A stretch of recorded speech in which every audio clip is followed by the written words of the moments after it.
story is about the Taliban. Top Taliban officials met Iran's foreign minister to discuss tensions along their shared border, the treatment of Afghan refugees in Iran, and water rights. And this marked the very first visit by an Iranian foreign minister to the Afghan capital since 2017. And going by the talks that they've had, as per reports, Iran and Taliban seem to be cozying up to each other.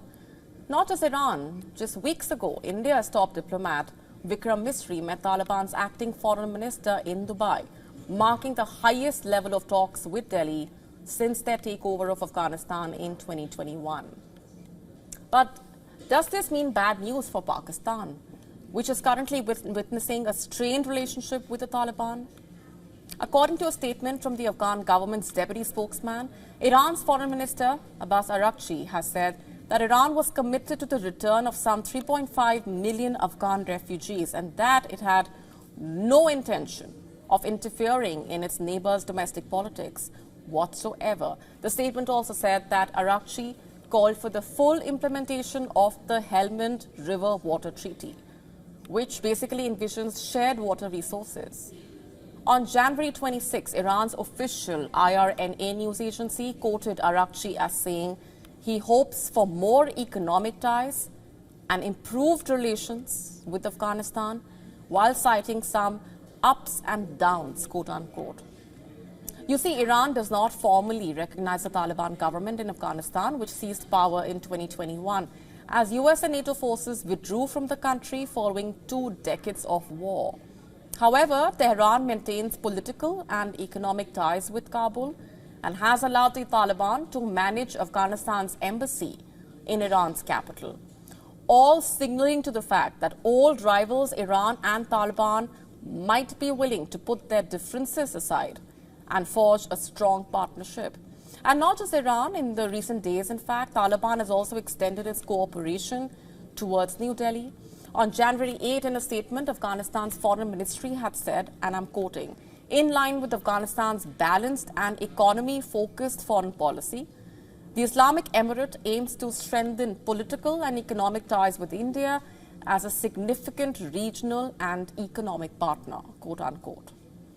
The foreign ministry also said that with India's foreign secretary Vikram Misri, they had discussed expanding relations with Afghanistan and to boost trade through the Chabahar port in Iran, which India has been developing for goods to bypass the ports of Karachi and Gwadar in Pakistan. Not just that, in the past, India has consistently extended humanitarian aid to Afghanistan under the Taliban regime, despite not recognizing the administration officially. Since 2021, New Delhi has sent shipments of wheat, medicines, COVID-19 vaccines, winter clothing to Afghanistan.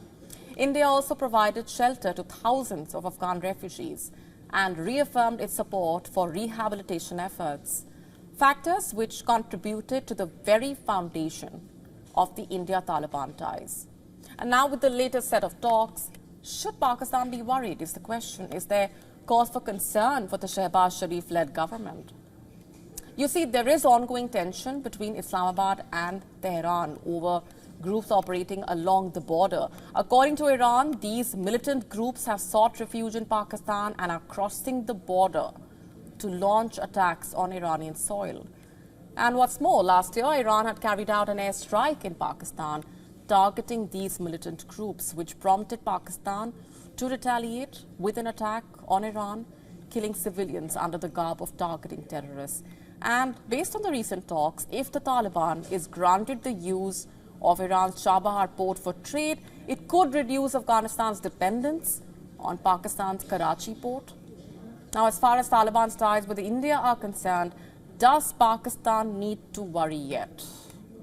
The rise of Taliban in 2021 was initially seen as a boost to the regional influence of Pakistan. 3 years on, does that equation seem to have changed, given that Taliban is warming up to India now?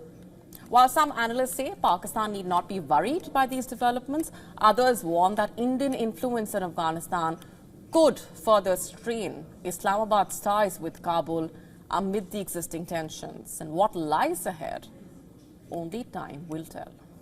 To stay up to speed with the latest news, download the WION app and subscribe to our YouTube channel.